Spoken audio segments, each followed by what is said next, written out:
नमस्कार दोस्तों, उत्तर प्रदेश पेपर की 25 फटाफट बड़ी खबरों में आपका स्वागत है। कमेंट बॉक्स में अपने ज़िले का नाम जरूर बताइएगा मित्रों, ताकि अगली वीडियो में आपके ज़िले से संबंधित प्रमुख खबर को शामिल कर सकूं।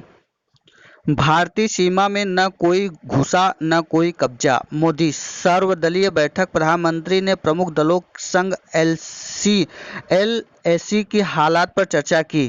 प्रधानमंत्री नरेंद्र मोदी ने चीन सीमा पर तनाव को लेकर शुक्रवार को हुई सर्वदलीय बैठक में विपक्षी दलों के संदेशों को दूर किया। उन्होंने स्पष्ट कहा कि न तो किसी ने भारतीय सीमा में घुसपैठ की है और न ही हमारी कोई चेक पोस्ट पर कब्जा किया है।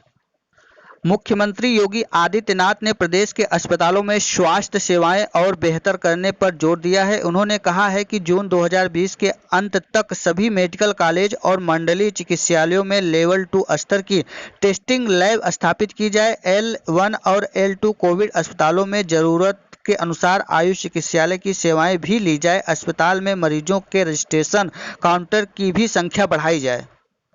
काशी जल परिवहन का प्रमुख केंद्र बनेगा, मोदी। प्रधानमंत्री नरेंद्र मोदी ने वाराणसी को जल परिवहन का प्रमुख केंद्र बनाने के निर्देश दिए हैं। उन्होंने कहा कि वाराणसी को हल्दिया से जोड़ने वाली राष्ट्रीय जलमार्ग के लिए काशी में प्रमुख बंदरगाहों की तहत इको सिस्टम, कार्गो शिपिंग और माल ढुलाई की सुविधाएं विकसित करने की योजनाएं बनाई जाए।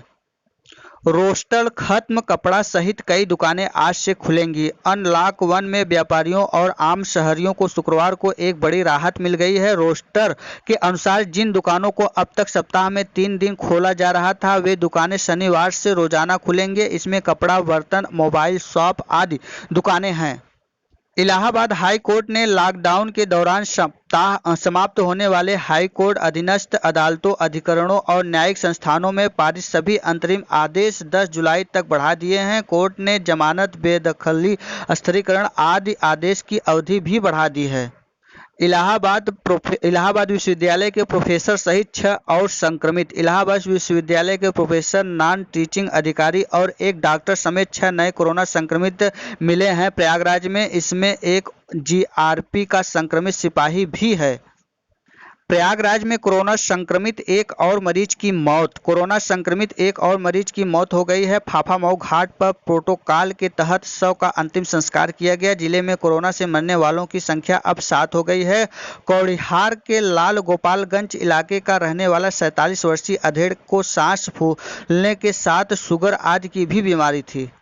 कल सुबह 9:16 से लगेगा सूर्य ग्रहण। रविवार 21 जून को सुबह 9:16 पर कंकड़ाकृत सूर्य ग्रहण लगेगा। यह सूर्य ग्रहण भारत सहित दुनिया के कई देशों में दिखाई देगा। आचार्य घनश्याम के अनुसार सूर्य ग्रहण का मध्य दोपहर 12:10 पे होगा तथा मोक्ष दिन में 2:04 पे होगा। सूर्य ग्रहण का सूतन शनिवार रात 9 बजे से शुरू हो जाएगा, इसलिए मंदिरों के पट बंद कर दिए जाएंगे।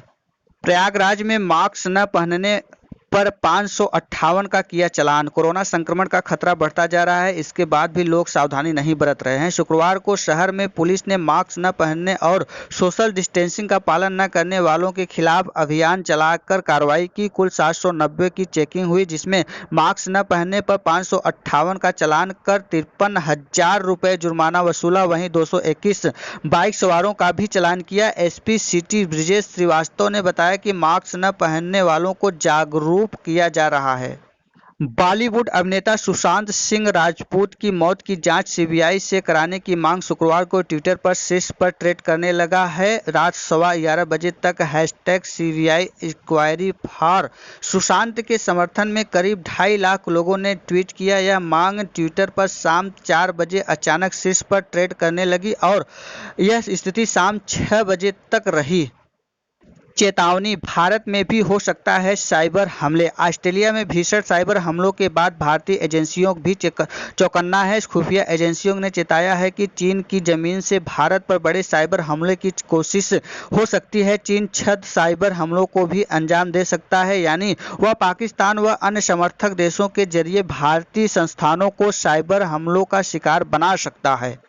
गन्ना किसानों को 418 करोड़ रुपए खाते में दिए। मुख्यमंत्री ने खाते में डीबीटी के माध्यम से रुपए का भुगतान किया। चुनिंदा किसानों से संवाद भी किया। 3 वर्षों में करीब 1 लाख करोड़ रुपए का भुगतान हुआ है। 5 वर्षों में इनका भुगतान किसी सरकार से नहीं किया। वाराणसी से जोड़े गंगा एक्सप्रेसवे योगी सरकार। 6 घंटे में ही हो सकेगा दिल्ली से प्रयागराज तक का सफर। 8 रेलवे ओवरब्रिज और 15 शीर्ष सेतु बनने पूरे एक्सप्रेसवे पर। मुख्यमंत्री योगी आदित्यनाथ ने कहा है कि गंगा एक्सप्रेसवे के निर्माण के लिए जमीन अधिग्रहण की काम जल्द आरंभ कराया जाए। गंगा एक्सप्रेसवे को भविष्य में वाराणसी से मल्टी मॉडल टर्मिनल से जोड़ने की कार्रवाई की जाए। एक्सप्रेसवे के लिए ट्रांसलेशन एडवाइजर की नियुक्ति के संबंध में 1 सप्ताह में प्रस्ताव पेश किए जाएं। प्रदेश में प्रधानमंत्री गरीब कल्याण अन्न योजना और आत्मनिर्भर भारत योजना के तहत शनिवार से मुफ्त अनाज वितरण होगा। लॉकडाउन में प्रदेश अप्रैल से शुरू हुआ मुफ्त अनाज वितरण का यह छठा चक्र है।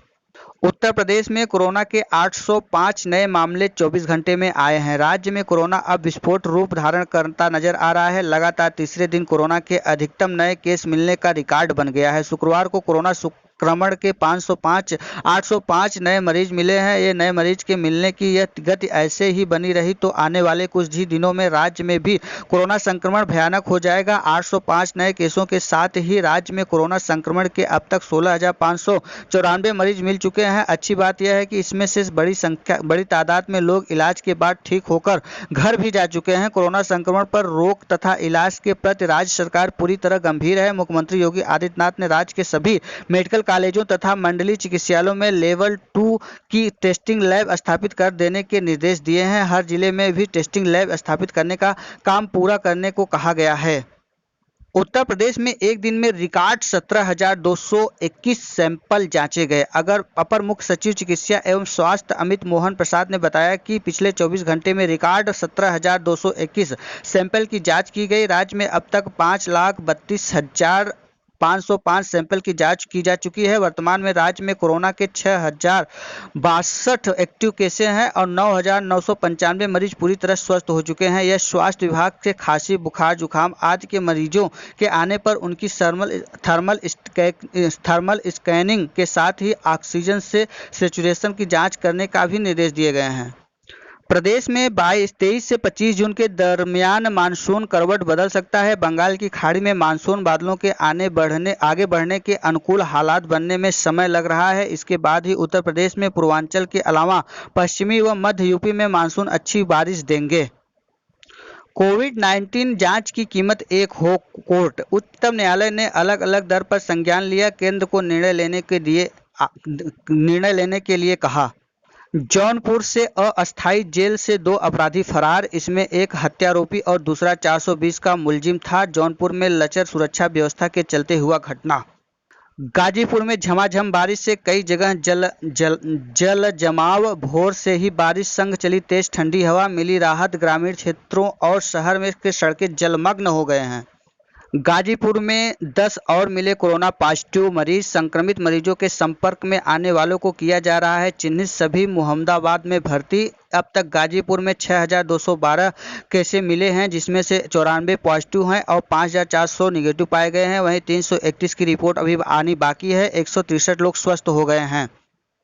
मनरेगा मजदूर धरोहरों को संवारने का काम भी करेंगे। 1 वर्ष बाद तैयार रिपोर्ट में कार्यकारी समूह के 2 सुझाव दिए हैं। भारतीय पुरातत्व सर्वेक्षण विभाग ने नए सिरे से ब्रांडिंग की जाएगी। इसके साथ ही इनका नाम भी बदला जाएगा। नीति आयोग ने भारतीय पुरातत्व सर्वेक्षण यानी ASI का दायरा बढ़ाकर इसके तमाम काम मनरेगा के जरिए कराने के सुझाव दिए हैं। भारत की प्राचीन धरोहर के बेहतर प्रबंधन को लेकर बने नीति आयोग के वर्किंग ग्रुप की रिपोर्ट में इस बात की सिफारिश की गई है। आरोप फिर कोरोना के आंकड़े छिपा रहा चीन। बीजिंग में किस हद तक फैला संक्रमण नहीं बता रहा अमेरिका। चीन एक बार फिर कोरोना संक्रमण से जुड़े आंकड़े छिपाने की कोशिश में जुटा है। अमेरिका ने गुरुवार रात आरोप लगाया कि बीजिंग में संक्रमण के सही आंकड़े नहीं दिए जा रहे हैं। वह संक्रमण किस हद तक फैल रहा, इसकी जानकारी दुनिया को दी जानी चाहिए। 1 लाख कुशल श्रमिकों को काम, प्रदेश में वापस लौटे हुनरमंद कामगारों को कंपनियों में काम मिलना शुरू। सरकार ने औद्योगिक संगठनों को कुशल कामगारों की सूची दी। रोजगार दिलाने के लिए नोएड अधिकारी नियुक्त किए गए। 40 जिलों में लगभग 1 लाख स्किल्ड कामगारों की मांग। 10,000 कामगारों को अभी तक मिल चुका है काम। लॉकडाउन के दूसरे प्रदेशों में वापस लौटे लगभग 1 लाख कुशल कामगारों को एमएसएमई कंपनी काम देने के लिए तैयार हो गई है। लगभग 10,000 कामगारों को नियुक्ति पत्र दिया जा चुका है। इसके साथ ही लगभग 5,000 कामगारों में को कॉल लेटर भेजा गया है। उनका जल्द ही इंटरव्यू भी कराया जाएगा। जम्मू कश्मीर में 24 घंटे के भीतर 8 आतंकी ढेर। पंपोर इलाके के 3 और शोपिंग में 5 आतंकवादियों को जवानों ने मार गिराया। 63 आतंकी घटनाएं हुई हैं। अब तक इस इलाके में 163 आतंकी मारे गए हैं वर्ष 2019 में। ये था आज का उत्तर प्रदेश पेपर की 25 फटाफट बड़ी खबरें। वीडियो अच्छा लगा हो तो देव एकेडमी को सब्सक्राइब, लाइक, शेयर, कमेंट करना ना भूलिएगा दोस्तों। वीडियो में अंत तक बने रहने के लिए बहुत बहुत धन्यवाद। फिर मिलते हैं एक नई सूचना के साथ, तब तक के लिए नमस्कार।